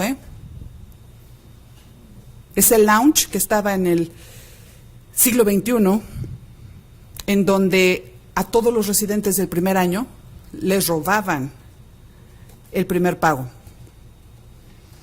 Y digo robo porque eso era. Y nadie decía una sola palabra. ¿Y saben para qué era? Era para el Urolounge. Obviamente tenían una sala con pantalla, frigobar, súper acondicionada para el servicio de urología. Pero dense cuenta cómo es, ¿verdad? Pues sí saben, por eso se ríen. Nada más que ahorita sí, ay no, ¿cómo vamos a decir? No. Así es, y no nada más en urología, pasa en ginecología, pasa en psiquiatría, pasa en todas las especialidades. Pero lo que les quiero decir y con lo que quiero terminar es con esto. Si ustedes, jóvenes, ustedes, médicos, adscritos, directores, si ustedes no valoran lo que les costó la residencia, si ustedes no valoran lo que es dormir, vivir en un hospital durante 4 años, créame, nadie más lo va a hacer por usted. Si usted no se da cuenta que tiene todo el derecho de demandar pacientes, porque eso es lo que nosotros hacemos, si usted no se da cuenta que solo así se puede salvaguardar, aunque sea un poquito, su prestigio profesional, nadie lo va a hacer por usted. Y por eso hoy en día el paciente llega y le dice: ay, doctor, ¿cómo cree que me manda al Dara? O sea, hello, me está mandando al Dara para el tratamiento del BPH. A ver, Google dice que al Dara puede generar quemaduras de 2º grado. Cámbieme el medicamento. ¿Qué tal? O sea, ahora resulta que el paciente sabe más que usted, que se aventó 4 años viviendo en el hospital. Sabe más porque en Google dice, Doctor Google, dice que los efectos secundarios pueden perjudicarme. ¿Qué tal? No, bueno. De verdad, solo ustedes aceptan un trato así. Y repito, si ustedes no valoran lo que les costó estar donde están, inclusive haber aprobado un examen nacional de residencias médicas, nadie más lo va a hacer y todo el mundo va a creer que tiene derecho de tronarle los dedos y de decirle: a mí me atiendes a nivel institucional como lo hace, ¿no? Porque por mí comes. ¿Ok? Muchísimas gracias por su atención. Cualquier duda, estamos para servirles. Ahí les van a dejar brochures de quiénes somos, a quién represento. Y de verdad, me pongo a sus órdenes. Estamos nada más a una llamada o a un WhatsApp de distancia. Muchísimas gracias por su atención.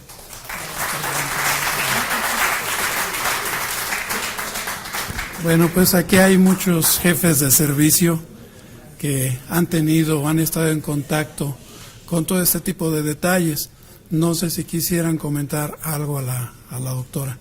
Por ejemplo, a la doctora yo sí quisiera preguntarle qué es lo que más ve en cuanto al expediente clínico. Ok, en cuanto al expediente clínico, no sé si todos los que están aquí ya leyeron la norma 004. Si no lo han hecho, léanla. La norma 004 entró en vigor desde el 2012. En esta norma lo más interesante es que ya se le da al paciente absoluta tutelaridad sobre sus datos. ¿Qué significa esto? Si usted, doctor, no tiene un aviso de privacidad firmado por el paciente, no puede solicitar interconsulta. ¿Por qué? Porque la misma norma refiere, el interconsultante es un tercero, ajeno a la relación médico-paciente. Otra, no pueden utilizar sello. Muchas veces ponen la firma en sello. Pueden utilizar el sello para poner el nombre completo, cédula profesional, cédula de especialidad, y la firma debe de ser de puño y letra. Los residentes, si hay aquí residentes, les tengo noticias. ¿En qué parte de la norma 004 se establece que un residente puede elaborar una nota médica? En ninguna. ¿Y qué creen? Que todos lo hacen, todos los días. El punto aquí es, si viene un problema legal, les pueden acusar de usurpación. ¿Por qué? Porque están realizando procedimientos de una especialidad sin contar con la cédula para hacerlo. ¿Cuál es la forma correcta en la que debe de realizar la nota el residente? Como médico general, poniendo nombre completo, cédula profesional de médico general, residente del primero, segundo, tercer año de urología. Con eso pueden entonces, si tuvieran un problema legal, no tendrían responsabilidad, dependiendo de lo que hagan. Ojo, siempre debe estar avalado por el adscrito. Si no está avalado por el adscrito, entonces hay una responsabilidad penal. Firma, nombre completo, notas completas. Si el paciente lo amenazó, póngalo en la nota. Si no cuenta con los insumos, póngalo en la nota. Si no estaba el médico de base, póngalo en la nota. Si no estaba o faltó ese día trabajar el adscrito, póngalo en la nota. Porque al final todo lo que diga la nota va a ser lo que lo hunda o lo salve de una sentencia condenatoria. El expediente clínico siempre será su mejor defensa. ¿Ok? No sé si tengan alguna otra duda, alguna pregunta. Me encantan, este tipo de públicos me encanta. Dígame, doctor. Algunas cosas de las que usted está diciendo tiene toda la razón, pero a mí me parece que hay algunas situaciones donde inclusive esa frase me rebota, porque dice, no, es que no debe de ser evaluado por sus propios pares. Entonces, alguien que no entiende, dice esto, condena cuando no entiende, dice Cicerón. ¿Los abogados entienden algo de medicina? Yo sí. Que no son expertos, muchas veces. Yo sí. Pero la mayoría no. No. Entonces, existe esa situación. Si hubiera un Estado de Derecho, que no lo hay en México, yo creería muchísimo de lo que usted está diciendo, aún así creo, pero como no hay Estado de Derecho, no, es todo. Y lo que usted ha dicho, buena parte de lo que usted ha comentado, se pasa por el arco del triunfo en todos lados, en todos los hospitales privados e institucionales. Y usted lo ha experimentado. Depende de quién sea quien juzgue. Sea el médico en principio un par, el que haya condenado a otro médico, y cuando se va a una condición judicial, también depende de muchas cosas. No depende de que el expediente esté bien escrito o no escrito, depende de qué tanta lana estamos hablando y de qué tanto vamos. No me ha tocado a mí. Pero entonces no tuvo un buen abogado. Bueno, lo que pasa es que lo primero que el paciente pide es dinero. Usted mismo lo acaba de decir, dale 14,000 pesos, ya con esa olvidación. En la CONAMED, así lo dicen en la CONAMED. La CONAMED, que es la primera instancia donde vamos los médicos, no obstante que estamos sujetos a ir de todas maneras a una condición judicial o a una oficina judicial, ¿no? Un sistema de juicio social diferente a la CONAMED. Yo creo que lo ideal sería que ciertamente hubiera estas entidades bien organizadas. Usted dice, bueno, es que no conocen qué es lo que pasa con los derechos de los médicos. Sí, una buena parte de los médicos no los conocemos, pero la ley reglamentaria del título constitucional sí establece que estemos en el artículo 81 constituidos como colegio, y eso fue lo que se aprobó en 2011. Artículo 50. El artículo 50, pero el 81 es para los... A ver, el artículo 50 es para los colegios y el 81 es para los consejos. ¿De acuerdo? De acuerdo a la ley reglamentaria del título constitucional. Entonces, ¿qué pasa? Habrá que seguir todo el sistema como está ahorita o cambiarlo, porque habría a lo mejor que cambiar muchas cosas de las que están en el terreno que estamos pisando, es para podernos ir ordenando. Tenemos todo el derecho a estar colegiados, sin duda, pero también tenemos todo el derecho, y ahí se dualiza. En el 50 está colegio y en el 81 está el consejo, y tienen casi las mismas, en la regla reglamentaria del título constitucional, casi las mismas atribuciones, lo que resulta confuso. Por eso han peleado los colegios y han protestado y demandaron los colegios a los consejos cuando se estableció la legalidad que no existía de consejos, no obstante que se buscó desde hace mucho tiempo, no existía, sino era una acción moral hasta que el Senado lo aprobó y ya se estableció que ahora sí se requiere el consejo para que pueda un médico titulado y además especializado en ejercicio, ¿no? Resulta que los colegios están total y absolutamente dispersos en especialidades. No hay un solo colegio unificado, no obstante que habría aquí en México, está estipulado que debe haber 5 colegios en México, aquí en la Ciudad de México, y uno por cada entidad federativa. Y resulta que de parte de las autoridades, de parte de las cámaras, surgió que cada una de las especialidades se colegiara. De repente la sociedad de urología ya es colegio, y todas las sociedades están colegiando. O sea, ¿qué es lo que está pasando ahí? Esa sería la pregunta. Ok, a ver, le explico. Respecto a lo que me refiere de que el hombre condena cuando no entiende, fíjese que a mí me conviene que el hombre condene cuando no entiende. ¿Y sabe por qué? Porque estos juicios se ganan debido a la ignorancia del juez, del Ministerio Público, y de que llega un médico general a decir que hubo negligencia en el caso de una especialidad.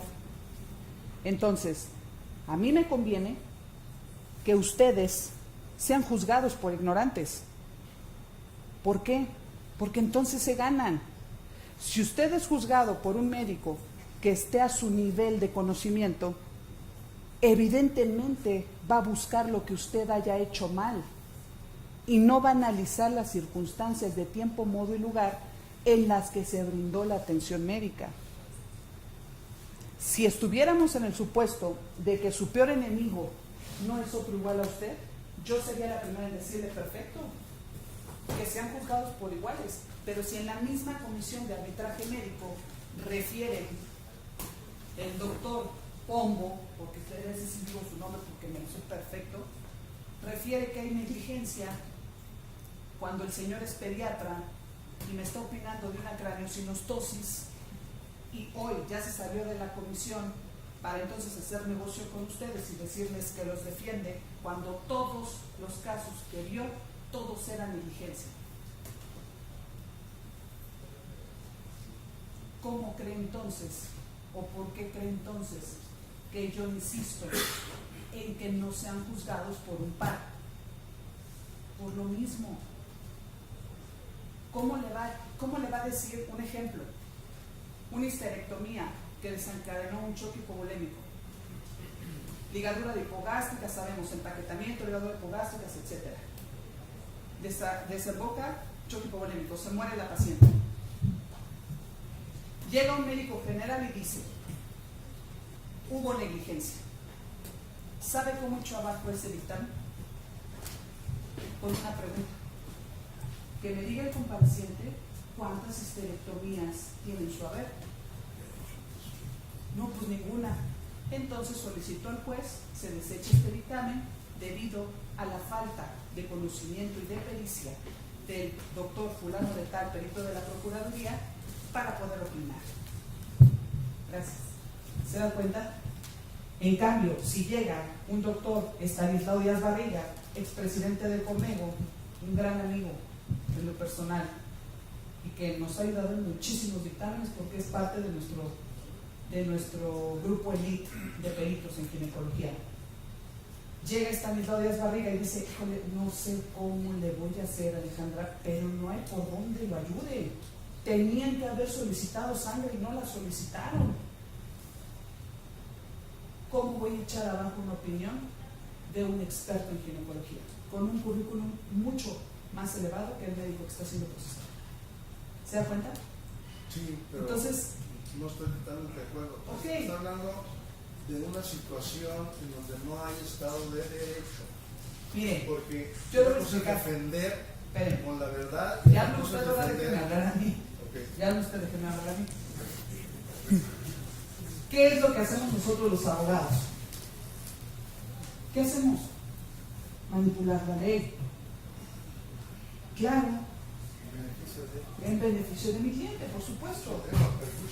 No, depende del abogado con el que se vaya. Si es un abogado ignorante en la materia, evidentemente lo va a hundir.